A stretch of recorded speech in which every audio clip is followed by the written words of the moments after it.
Saludos amigos, los invitamos a escuchar La Mesa Redonda, The Round Table, donde discutimos los temas del día, hablando de política, educación y otros temas, locales, regionales y mundiales, por USA la Radio.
Saludos amigos, los invitamos a escuchar La Mesa Redonda, The Round Table, donde discutimos los temas del día, hablando de política, educación y otros temas, locales, regionales y mundiales, por USA la Radio.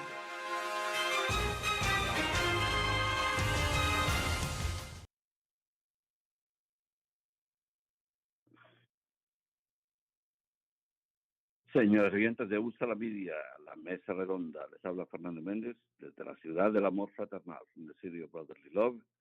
Niall Jax controlando el tablero.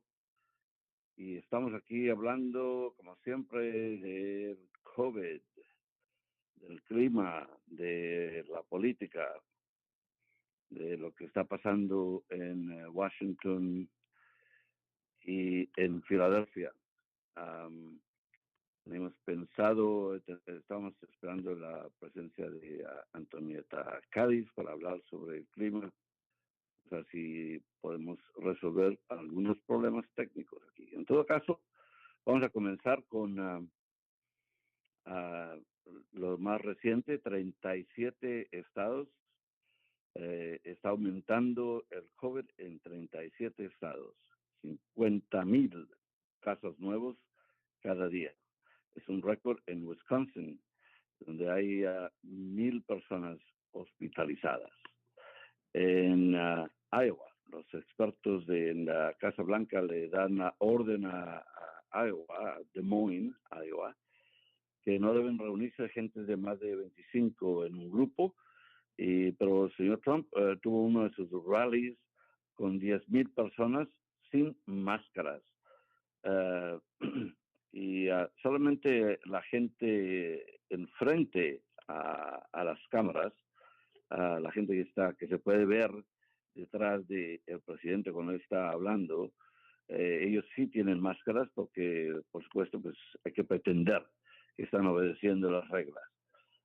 Pero no están haciendo tal cosa en estas reuniones, estas grandes reuniones que el señor Trump parece necesitar para alimentar su ego y para dar la impresión de que está haciendo una gran campaña, cuando en realidad a él le está costando mucho lo que ha hecho con respecto a el medio ambiente, lo que ha hecho con las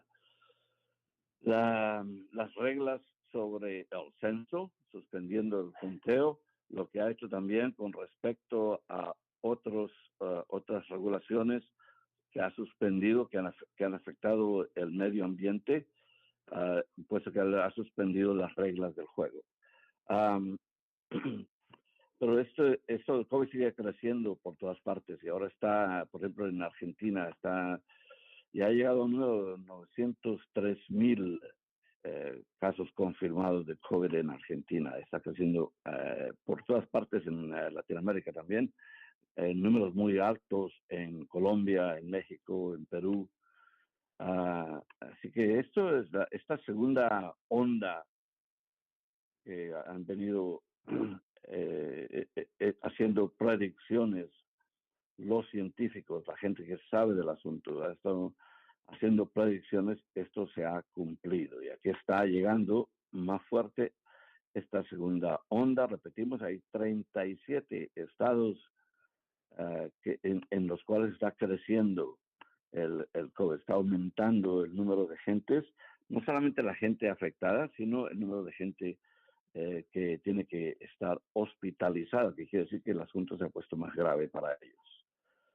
Um, otro tema es que el voto que los republicanos quieren suprimir, no quieren que la gente vote porque ya han visto los números en las encuestas. Y en realidad, pues bueno, algunos de los técnicos, los conocedores, dicen que tal vez es una percepción equivocada en cuanto a las encuestas. En este momento, en el 2016, la señora Clinton iba también adelante según las encuestas, pero comparando los números con lo que estaba pasando en el 2016, lo que está sucediendo ahora, por ejemplo, es que en cuanto a la negatividad hacia el presidente Trump ha crecido muchísimo, ha aumentado cerca de 11 puntos desde la última vez que se llevó a cabo esta encuesta, y Trump ha perdido en varios de estos estados, está perdiendo también puntos, pero por eso está el alerta hacia los demócratas, no se sientan demasiado cómodos, porque hay la posibilidad de que en ciertos estados como en Pensilvania más gente se esté inscribiendo para votar. Por ejemplo, esta gente que no tienen grados universitarios están aumentando su registro en Pensilvania. Es peligroso para la campaña del señor Trump que esto siga, del señor Biden, que esto siga sucediendo, porque ya sabemos que hay un voto escondido. Alguna nota curiosa esta mañana en cuanto a las noticias, que hay muchos padres que no quieren anunciar que apoyan al presidente porque hay mucha presión en las escuelas. Y los niños cuyos padres apoyan al presidente son objeto de burlas. Por esta razón, muchos de los padres deciden no decirles a los niños a quién están apoyando, porque, por supuesto, ellos, cuando les pregunten, van a responder honestamente y esto resulta en burlas hacia ellos. Según estos reportes, pues en la mayoría de las escuelas, los profesores y la gente que trabaja en las escuelas están en contra del presidente, son demócratas en general y no protegen a estos niños cuyos padres son admiradores del presidente Trump. Ese es uno de los reportes. Pero hablando de grandes grupos de gente que se están inscribiendo, también hay una gran cantidad de gente que está votando temprano. En Georgia, por ejemplo, se llama 128,000 que ya han votado en Georgia. Lo mismo está ocurriendo en Filadelfia, donde hay grandes filas y hay varios sitios en donde la gente puede votar, lo mismo en Nueva York y otras grandes ciudades, Chicago, en Texas. Y, por ejemplo, en Filadelfia y en otras ciudades hay lugares adicionales en donde la gente puede ir a votar. Como ya hemos informado varias veces, en Filadelfia, pues se decidió abrir ciertas escuelas para que la gente pueda ir a votar allí. Y el centro de la Universidad de Temple. El Liacora Center está abierto para gente que quiera ir a votar. Entonces, que vale la pena saber la respuesta de ellas. Llegaron de los senadores demócratas más interesados en preguntarle a ella sobre la Constitución, sobre el voto, sobre la cierta protección que se le ha dado a las mujeres para votar, el derecho a votar, por ejemplo, el perdón presidencial, preguntándole a ella si estaba de acuerdo en que el presidente puede perdonarse a sí mismo, los derechos de los homosexuales también, la protección de ACA. Esto es otra cosa que pues pone a la gente muy nerviosa en cuanto a si esta juez Amy Barrett es muy conservadora, si ella puede afectar las reglas, las leyes en la corte en las 3 décadas o más que puede servir como una juez en la corte para reemplazar a la jueza Ginsburg, que murió recientemente. Así que eso es lo que está sucediendo ahí en el comité judicial, en donde preside el senador Lindsey Graham, que es una figura controvertida. Primero que todo, inicialmente cuando opinó sobre el presidente, él emitió muchas opiniones negativas sobre Trump, y diciendo que no estaba calificado para ser presidente, que dice muchas mentiras, que no tiene ninguna experiencia en el gobierno, etcétera. Pero más tarde pues hizo un giro de 180 grados, una U en general, en realidad, y decidió ser uno de los baluartes, uno de los protectores de este presidente. Él quería ayudar al presidente a ganar reelección. Él y Mitch McConnell y otros senadores republicanos que no quieren oír ningún tema negativo sobre este presidente. Esto está sucediendo en este mismo momento.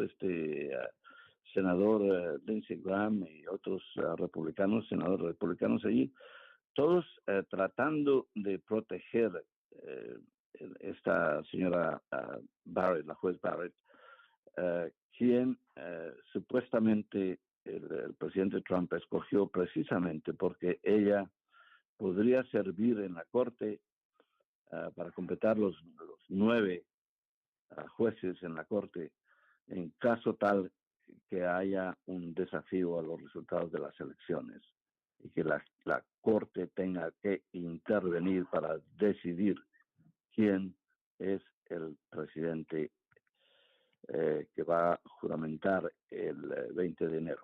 Así que hay que estar prestando atención a esto. Es bastante controvertido el asunto, porque hay muchas cosas que esta juez no ha podido contestar o no ha querido contestar, más bien, relacionadas con los derechos civiles, ¿no? Ella se atiene a que ella ella no va a modificar la Constitución, que simplemente ella estrictamente se basa en la Constitución para sus decisiones, y entonces ha rehusado a responder ciertas cosas porque dice que en este momento son temas demasiado calientes, que ella no quiere lidiar con este tema. Por ejemplo, le han preguntado si ella cree en que se pueda hacer una transición de presidente Trump a presidente Biden, si en caso tal que Trump pierda en noviembre. Y él ha dicho que él no va a aceptar, el señor Trump ya ha anunciado muy seriamente que él no va a aceptar el resultado de las elecciones a menos que él sea el ganador. Entonces, ella no quiso responder a esto, así que muchos de los comentaristas están expresando opiniones negativas sobre esta jueza, porque ella no, aparentemente se ha negado a responder a las cosas más básicas que ya están, que son asuntos de la Constitución, son garantías constitucionales, el derecho a votar, la transición al poder, eh, hasta Roe versus Wade, que también ya estaba decidido y que se le ha preguntado varias veces, y que pues los activistas ya temen que ella esté en contra de esto y que puede cambiar, con su voto puede cambiar la dirección del país en ese sentido. Uh, es increíble el modo como ella podría afectar todas las decisiones, muchas cosas drásticas, cambios drásticos, cambios que se han promovido por los últimos 30 años para facilitar la vida, para votar más para los derechos de los homosexuales a contraer matrimonio, en cuanto a la salud y a Obamacare, que los republicanos están determinados a terminar, a ponerle fin a Obamacare usando las leyes, usando la corte. En este momento están por todo el país, y de esto podemos hablar al otro lado de una pausa. En este momento están dedicados los republicanos en varias cortes a impedir el voto de las minorías, negros, hispanos y otros que los republicanos temen estén todos a favor de Biden. Están en las cortes y hay equipos de abogados que están repartidos por todo el país dispuestos a desafiar las decisiones en cuanto al voto en muchos estados. Así que prestando atención a todo esto, porque siempre habíamos creído que pues, es importante quién sirve en las cortes, pero ahora más que nunca nos damos cuenta que la dirección del país a veces puede decidir a través de las cortes. Si pensamos en todas estas decisiones en cuanto a derecho a votar, en cuanto a Roe versus Wade, en cuanto a los derechos de homosexuales, el perdón presidencial, todo esto, pues ya vemos que esto juega un papel importante, a pesar de que siempre estamos preocupados de la economía, de la salud, etcétera, pero estas decisiones de las cortes son importantísimas, y como sabemos, los republicanos se han dedicado durante estos años de señor Trump a llenar las cortes de jueces conservadores. Well, we're going to take a brief pause. Vamos a tomar una pausa breve aquí en USA la Media, la mesa redonda. Les habla Fernando Mendez, Niall Dax controlando el tablero. Regresamos en un momento.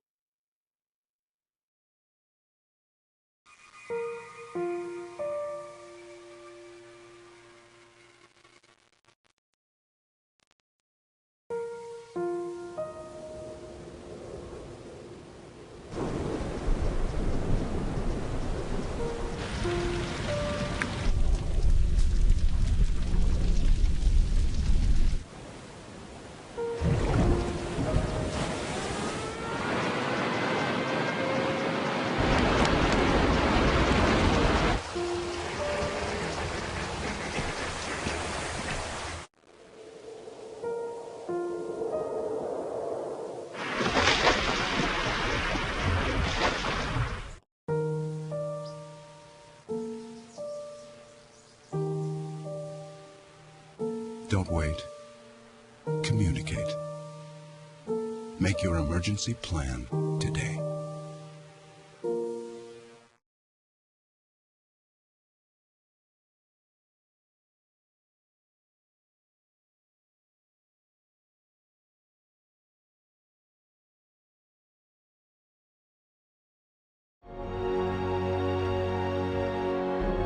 If you're even considering getting your high school diploma, Go get it.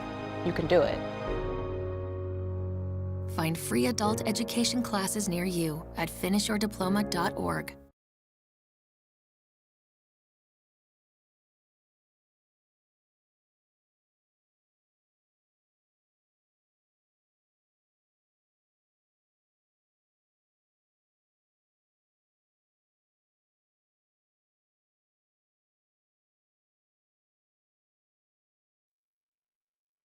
Señores oyentes de Úsala Media, la mesa redonda de Round Table desde el corazón de la ciudad del amor fraternal. Les habla Fernando Mendez, Nile Jax controlando el tablero.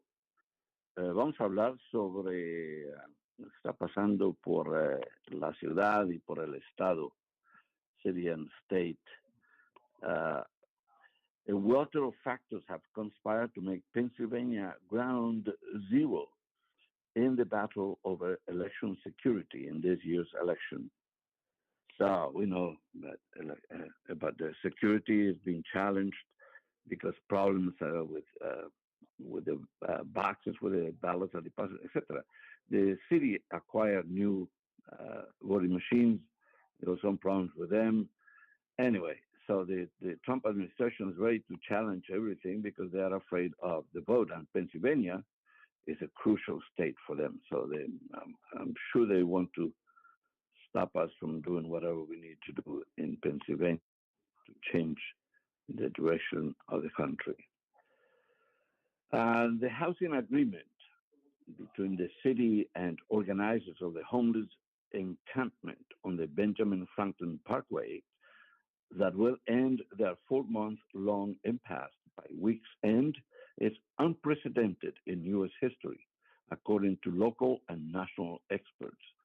It's a report from the Philadelphia Inquirer.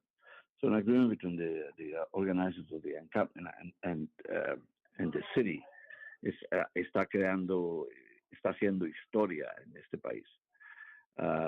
No tiene ningún precedente. Pues bueno, vamos a ver si de veras sirve, si sobrevive, porque todavía tiene algunos obstáculos. Vamos a ver si las dos partes cumplen con esto. Sucede que hay grupos dentro del grupo de homeless que no están de acuerdo con todo lo que se ha hecho, pero se ha procedido, se ha hecho adelante este arreglo entre la ciudad y los desposeídos de vivienda. Spotlight PA has an explainer on everything poll watchers can and can't do on election day in Pennsylvania. Republicans who control the state house and Senate have not yet said if they will use their final 3 scheduled session days of the month to vote on a measure long sought by county election officials and the Democratic Wolf administration, a bill that tweaks Pennsylvania's election code to give counties more time to prepare mail-in ballots for counting ahead of election day. So it's a report from the Capital Star. So it's a petition from the Wolf administration so that we can have more time because, the predictions are that there are larger numbers of votes, and therefore it will take more time to count. So personally, I am going to vote in person, and I'm recommending to anyone who can to go in person. Make sure your vote counts. Health Department Secretary Dr. Rachel Levine cautioned on Wednesday Pennsylvania is facing a fall resurgence of COVID. Pennsylvania has reported more than 1,000 daily new cases for 9 consecutive days. Okay, so pay attention to that. Pennsylvania, 1,000 new cases a day for 9 consecutive days. The state's latest update said that there were 1,276 new cases as of 12 a.m. on Wednesday.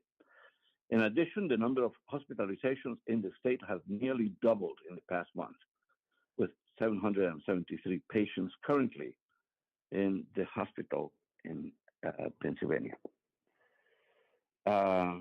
So está creciendo por todo el país. This is growing all around the country. We're not alone in this. There are huge increases in COVID in Florida, in Arizona, in Nevada, and a lot of the Trump states, a lot of the red states. I don't know if there is any connection to what's happening, because in some of these states is where Mr. Trump has held rallies, which are thought to be super spreaded. So, thanks to an accidental email from Pennsylvania's Department of State telling voters that their mail ballots were on the way, nearly 200,000 Montgomery County residents have had a stressful few weeks waiting for ballots they believe were delayed or lost. Okay, so that was a mistake by the Department of State. Well, there were many people in Philadelphia who also were confused, but the ballots were supposed to arrive. The Pennsylvania Supreme Court on Wednesday agreed to fast-track a legal filing from the Department of State to ban counties from tossing mail-in ballots due to a bad signature. That's important. So they're almost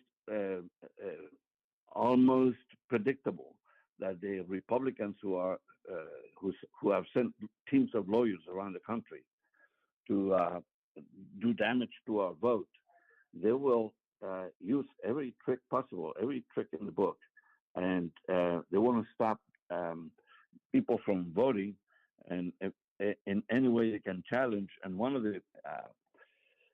the easy ways to do this is to challenge signatures. So make sure your signature at least reflects the way you signed in the past, so that even if there are some changes, that it can be recognized as your signature. The Allegheny County Elections Division announced Wednesday that the company in charge of printing and mailing ballots sent the wrong ballot to 28,879 voters, citing an error by the vendor in charge of printing and mailing the ballots. Oh boy, as though we don't have enough trouble already. Well, in every election there are mistakes by printers and so on, but in this very crucial election, it's even more important that everything be accurate, everything be precise. Otherwise, the Republicans are ready to throw out any ballot that doesn't fit all the requirements. The Philadelphia Fraternal Order of Police Lodge 5 has sued the city, contending that a new ordinance requiring a public hearing on proposed police department contracts violates officers' collective bargaining rights and state law. It's a report from the Philadelphia Inquirer. The number 2 Democrat in Pennsylvania House has taken hundreds of thousands of dollars in political donations from a group that's funded at least $3.5 million in ads targeting vulnerable Democratic colleagues in an election in which control of the chamber is seen up for grabs. House Minority Whip Jordan Harris, Democrat of Philadelphia, raked in $600,000 over the past 2 years for Students First, a political action committee that supports candidates for office who back school choice, the Capital Star reports. It's not only Republicans doing crooked things, Republicans and Democrats, anybody and everybody, always ready to line up their pockets. I don't know. It's probably trickled down from the lack of ethics in this administration from Washington down. Philadelphia City Council will consider delaying reductions to the 10-year tax abatement for 3 years, as well as adding a 1% tax on new construction that would fund anti-poverty initiatives, according to sources familiar with the legislative proposals. It's a report from the Philadelphia Inquirer. The city of brotherly love does not have the money to pay sanitation workers as their pay, according to Philadelphia Streets Commissioner Carlton Williams, or from WHYY. Ya no hay dinero en los cofres de la ciudad para pagar um, tiempo por servir en asuntos durante el COVID, por trabajar en el COVID, que se considera un trabajo peligroso. No hay consideración para esto, un pago especial por haber hecho esto, que en muchos casos es uno de los trabajos más peligrosos, precisamente la gente que está encargada de recoger la basura. Pero, bueno, ahí está, no hay dinero para pagarle. La ciudad ahorita va a terminar en rojo, por supuesto. Philadelphia Mayor Jim Kenney has once again vetoed a controversial zoning bill that sought to create a height ceiling in Philadelphia's affluent Society Hill neighborhood. The legislation, which passed unanimously earlier this month, would have limited development in the area to just 65 feet, or about 6 stories. The legislation came after a fracas over an equally controversial proposal to construct a hotel tower amid the historic neighborhood and triggered a spate between neighbors, historic preservationists, and advocates for housing density. Well, that's going all over the city because many developers are taking advantage of this break as a result of COVID, and there's new energy in construction in the cities all over the place, and perhaps they are thinking that nobody was watching, and they were trying to change the rules as far as the height restrictions. It's happened in other parts of Central City. Well, we'll see what happens with that because it was vetoed um, by Jim Kenney. So it's an affluent Society Hill neighborhood, so a lot of people really don't care what happens there because it's Society Hill, and the activists are not going to be worried about Society Hill. But it's important. I mean, if you have this a law that has limits, it is there for a reason. So we should respect those things. With the goal of keeping education as the state's 14 public universities affordable, the state system of higher education voted to ask the state to increase its appropriation for next year by nearly $10 million. Plus, it also intends to repeat a request it made last year for the state to make a $100 million multi-year commitment to support its work in redesigning itself to ensure its universities remain accessible, affordable, and relevant, as well as financially sustainable. And this is a topic very dear to us, very close to our hearts. One of the main things I have always believed, one of the main ways for a society to grow, to be stable, to have responsible citizens, is to have an educated society. And the mayor began with an initiative to support pre-K, to help the poor of the city. Remember that Philadelphia is the poorest urban area, and in this poorest urban area, we have the poorest neighborhood in the Hispanic area in North Philly, and they need help. But then you start reading the literature that goes with this, and you cannot simply turn over the education of your children to the schools, to the principals, to the teachers. The education must begin at home. And this is where, in so many ways, we fail. How do we solve this? It's almost like the chicken and the egg question, because we don't have the high schools, the grade schools, the pre-K schools that provide a great education in many of these neighborhoods. In the poorest neighborhoods, in this city, we have the worst schools. And that's what gave rise to many of these charter schools that were doing a good job in the Hispanic neighborhood, for instance. And so, if the state is trying to keep the 14 public universities affordable, we are in total agreement. And so, if they can increase that by 10 million, that's a drop in the bucket for them to spread it among the 14 universities. But they need more. I mean, this 100 million multi-year commitment would really help the universities. So, but again, I insist that every level, from pre-K through primary school, through secondary school, that's the foundation for a society and for our society.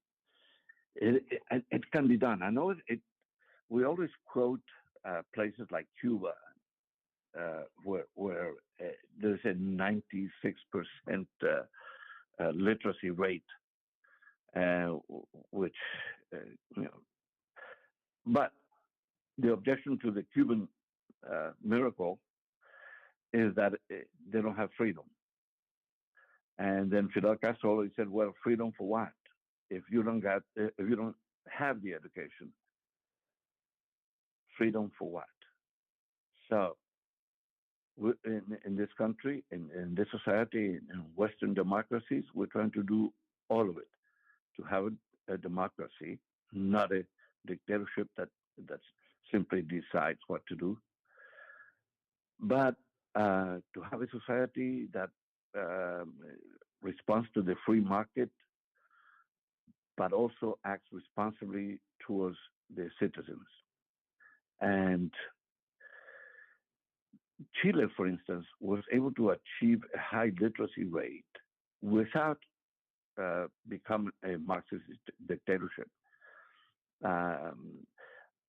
Colombia was always a very well-educated society, but it still left pockets of poverty comparable to what now exists in the United States, the richest country in the world. We have these pockets of poverty where do you start? And this is where we need great schools and great and responsible charter school models, for instance, that integrate the family into the educational process. And so that could be the answer to that, to bring the families in, to make them responsible as the schools for the education of their children. It's not simply just transfer that requirement to the schools, not to drop everything, the responsibility on the schools, but simply integrate the parents so that they participate in the school and they know what is involved, what is the process, and they should know why they must pay more taxes, perhaps, if this is what's happening to the schools. So again, we advocate for better education for the schools. But anyway, so we leave that topic aside. We would like to address so many things that have to do with climate at this point, global warming. It is a controversy during the hearing in Washington for Judge Barrett that she could not answer some of the basic questions, and even about whether or not global warming is a reality, whether or not it exists. And this judge refused to answer some of the most basic questions. Activists are concerned about this judge for good reason, and she could not answer questions about Roe versus Wade, but the peaceful transfer of power. Senator Coons said that this is in the Constitution already. How it is carried out, when and how the vote is to be done, and the date in which the president can transfer power, must transfer power, that's already in the Constitution. And she could not bring herself to say that, yes, she believes in the peaceful transfer of power. Why? Well, she said because that is a hot topic that is being debated right now. And because the president already said that he would not accept the results of the vote unless he is the victor, unless he wins. And so that, but the juez, this judge could respond and say, yes, I believe in the Constitution, because she says she's not there to make law, but to apply the Constitution. So, but she couldn't say anything like that. The same thing with voting rights, presidential pardons. Because Donald Trump said he could pardon himself, and so that could come before the court in a future time if Trump attempts to not only pardon himself but pardon all the criminals around him. So that could come before the court. But that was her excuse, that many of these topics, from Roe versus Wade, transfer of power, voting rights, presidential pardons, the Affordable Care Act, gay rights, all this could come before the court. Well, obviously, because that's how many of these things are decided. And the senators want to know, the voters, I mean, the electorate, the citizens want to know where she stands on many of these things. But slippery, yes, they are, because she's not alone. Other judges, other candidates for the Supreme Court have been just as uncommitted about some of these issues. But the one that upset many people immediately was this peaceful transfer of power, that she could have just said, yes, I'm in favor of what the Constitution says, which is there's a certain process and there's a certain date in which it must take place. And that is not a question. But she couldn't bring herself to say it. And then finally, a comment about what is going on with polls around the country. At this point, Biden could be ahead by anywhere from 11 to 15% national polls. But the pundits will tell us that the ones that count are the state polls. And so each state is what will tell us who becomes president. And one concern for Democrats is that many not college-educated people in Pennsylvania registered in droves to vote for Trump. And so the Democrats should be concerned about that. They lost percentage points in Pennsylvania as a result in the polls. So we have 19 days until Election Day. Let's make sure that, first of all, let's make sure to vote and make sure your vote counts. And let's see what happens with the two scheduled town halls, one NBC. Mr. Trump is going to be on NBC. And there's controversy already about that. And Mr. Biden also will be doing a town hall it's at the same time, the two town halls. And so we have to choose or record both and see what happens. NBC is being criticized for giving Mr. Trump the time because after he refused to join Biden in a debate that was going to be televised, but it was not going to be. They were not going to be in the same room. And now he'll be on NBC doing a town hall. So he's being NBC is being harshly criticized for that. I think that I want to hear what Mr. Trump has to say.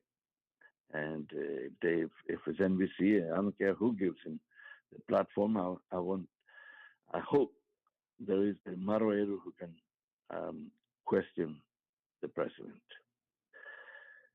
Well, we have come to the end of this edition of La Mesa Redonda, the Round Table desde el corazón de la ciudad del amor fraternal. Les habla Fernando Mendez, Trial Jacks at the Board. Los esperamos.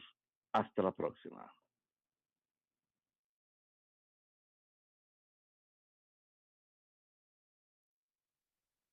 Thank you. Take care, man.